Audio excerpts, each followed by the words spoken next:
भगवान के लिए भी कभी कभी रफ्तार बहुत ज्यादा हो सकती है।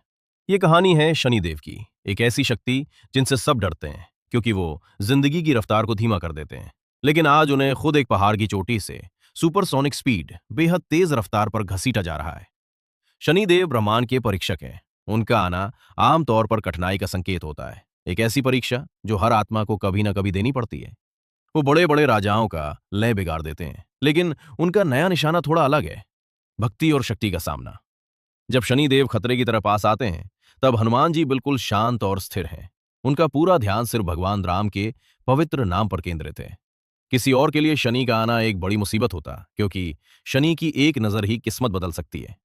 यहाँ दो तरह की शक्तियों का टकराव है। एक जो लोगों को परेशान करके उन पर काबू पाती है, दूसरी वो भक्ति जो इतनी गहरी है कि एक अभेद्य ढाल बन गई है। हनुमान जी ने एक साइकोलॉजिकल डेड जोन बना लिया है। शनिदेव उन मनों के आदी हैं जो दबाव में बिखर जाते हैं, लेकिन यहां उन्हें एक ऐसा ध्यान मिला जो अपने आप में एक अलग शक्ति है। हनुमान जी का जवाब। शनिदेव बिना इजाजत के आते हैं और चेतावनी देते हैं, हनुमान, मैं तुम पर अपनी दृष्टि डालने आया हूं, देखो, क्या तुम मेरी लाई हुई परीक्षा झेल पाओगे। हनुमान जी अपनी आंखें तक नहीं खोलते और कहते हैं, मैं अभी अपने प्रभु के साथ हूं, इस ध्यान में बाधा मत डालो।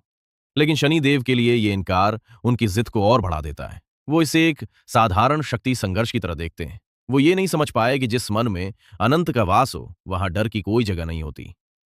एक हैरान करने वाला सफर। हनुमान जी का ध्यान टूटता नहीं, बल्कि क्रिया में बदल जाता है।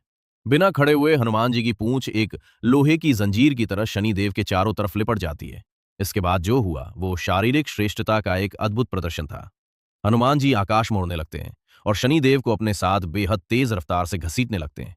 शनिदेव का शरीर हिमालय की चोटियों और पुराने जंगलों की शाखाओं से टकराने लगता है। हनुमान जी की गति इतनी निरंतर है कि शनि का प्रभाव कहीं टिक ही नहीं पाता। जब आप 100 मील प्रति घंटे की रफ्तार से हवा में घसीटे जा रहे हो, तब आप किसी पर अपनी नजर नहीं डाल सकते। यह खतरे को बेअसर करने का एक बेहतरीन तरीका था। शनिदेव का आत्मसमर्पण। आखिरकार जख्मी और थके हुए शनिदेव हार मान लेते हैं। वो स्वीकार करते हैं कि ऐसी निष्काम भक्ति के आगे कोई भी ग्रह दशा भारी नहीं पड़ सकती। वो हनुमान जी को एक स्थायी वरदान देते हैं, जो भी हनुमान जी की शरण में रहेगा, उस पर शनि का बुरा प्रभाव कभी भारी नहीं पड़ेगा। इसी समझौते की वजह से हर शनिवार को हनुमान जी की पूजा की जाती है। भक्ति एक स्थिर मानसिक वातावरण बनाती है, जो बाहरी उथल पुथल के लिए एक ढाल का काम करती है। सीख। हनुमान जी की मांसपेशियां इसलिए असरदार थीं क्योंकि उनका मन बटा हुआ नहीं था। वो शनि से लड़ नहीं रहे थे, वो सिर्फ अपने रास्ते पर अडिग थे। जब आप अपने लक्ष्य के प्रति पूरी तरह समर्पित होते हैं, तो जीवन की रुकावटें अपनी शक्ति खो देती हैं। अगली बार जब कोई बड़ी समस्या आपके काम में बाधा डाले, तो उसे ज्यादा मत सोचिए, बस हनुमान जी की तरह उसे अपने रास्ते से हटा दीजिए।